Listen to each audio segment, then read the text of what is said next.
আমি আপোনালোকৰ জৰিয়তে আমি সৰকাৰক দৃষ্টিগোচৰ কৰিব বিচাৰিছো যে আমাৰ হাটশিঙিমাৰি টু মানকাছৰলৈকে এখন এটাই রাস্তা সংযোগী রাস্তা এটাই SM রাস্তা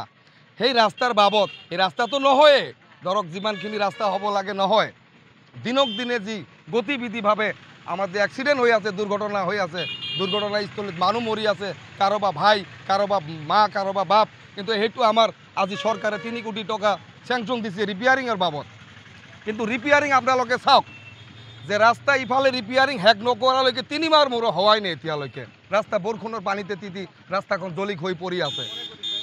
এইটো নজৰুল কন্ট্ৰাক্টৰ এই নজৰুল কন্ট্ৰাক্টৰ যিবিলাক কামে লৈছে যিখিনি যতে কাম কৰিছে তাৰ কামবিলাক এনেকাই অৱস্থা হৈছে তথাপি বিভাগীয় স্তৰে তাক কামটো দিবই কাৰণ দুৰ্নীতি কৰিবলৈ সহজ হয় আমি জানো বিভাগে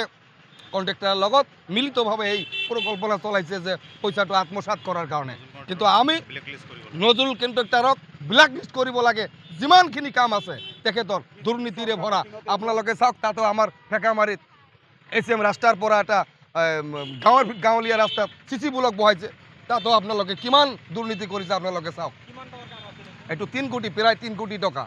3 কোটি টকাৰ কাম আজি কুকুৰমাৰালৈকে যোৱা নাই কিন্তু কাম হেক নহলৈকে ৰাস্তাখন ভাঙি গৈ পৰি আছে আমি এইটোৱে আমাৰ DC মহোদয়ক অনুৰোধ কৰিম এইটোৰ এটা বিহিত ব্যৱস্থা কৰিব লাগে অন্যথায় আমি মুখ্যমন্ত্ৰী হেমন্ত বিশ্ব শৰ্মা ডাঙৰীয়াক আমি অৱগত কৰিম এইটো আমাৰ এই ৰাস্তাৰ আমি আমাৰ ৰাইজৰ ফালৰ পৰা আমাৰ ৰাইজাৰ বহি না থাকে কাৰণ বহুত কৰিলে নজৰুল কন্ট্ৰাক্টৰে ইয়াক ব্ল্যাকলিস্ট কৰাৰ কাৰণ নহলে আমি আন্দোলন কৰিম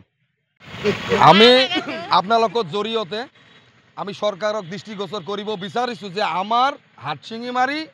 টু মানকাছৰলৈকে এখন এটাই রাস্তা সংযোগী রাস্তা এটাই SM রাস্তা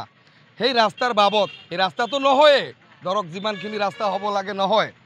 দিনক দিনে যি গতিবিধিভাৱে আমার যে অ্যাক্সিডেন্ট হয়ে আছে দুর্ঘটনা হয়ে আছে দুর্ঘটনাস্থলীত মানুষ মরি আছে কারোবা ভাই কারোবা মা কারোবা বাপ কিন্তু সেইটো আমার আজি সরকারে 3 কোটি টাকা স্যাংশন দিছে রিপেয়ারিংয়ের বাবদ কিন্তু রিপেয়ারিং আপোনালোকে চাওক যে রাস্তা ইফালে রিপেয়ারিং হেক নকৰালৈকে 3 মাহ মোৰ হোৱাই নাই এতিয়ালৈকে ৰাস্তা বৰষুণৰ পানীতে তিতি ৰাস্তাখন জলিক হৈ পৰি আছে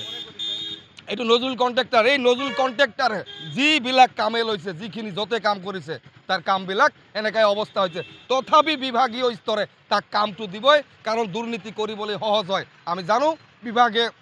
কন্ট্ৰাক্টৰেৰ লগত মিলিতভাৱে এই পৰিকল্পনা চলাইছে যে পইচাটো আত্মসাৎ কৰাৰ কাৰণে কিন্তু আমি নজৰুল কন্ট্ৰাক্টৰক ব্ল্যাকলিস্ট কৰিব লাগে যিমানখিনি কাম আছে তেখেতৰ দুৰ্নীতিৰে ভৰা আপোনালোকে চাওক তাতো আমাৰ ফেকামাৰীত SM ৰাস্তাৰ পৰা এটা গাঁৱলীয়া ৰাস্তাত চিচি ব্লক বহাইছে তাতো আপোনালোকে কিমান দুৰ্নীতি কৰিছে আপোনালোকে চাওক এইটো 3 কোটি প্ৰায় 3 কোটি টকা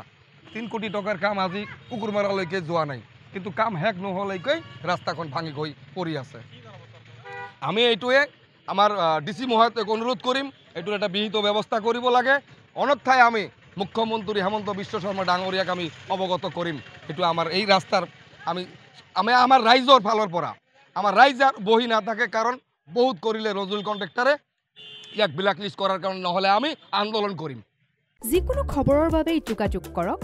7099017330